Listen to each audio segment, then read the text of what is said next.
দেশি মুরগি।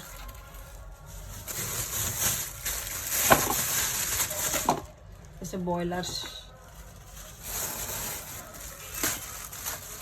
ছোট চিংড়ি। মায়ের অনেক প্রিয়, কিন্তু খাইতে পারবো না, প্রচুর অ্যালার্জি। এদিকে তো সবজি, লাল শাক, পেঁপে, আর এদিকে লাউ শাক, আর এদিকে তো আলু পেঁয়াজ একটু বেশি লাগে, কারণ প্রচুর মাংস রান্না করা হয়। আমরা তো সব ভিডিও করি না, মাঝে মধ্যে সুযোগ পাইলে একটা দুটা করি। প্রচুর মাংস রান্না করা হয় আমাদের, এখানে আলু পেঁয়াজ বেশি করে নিয়ে আসি। এদিকেও আছে, এই তো।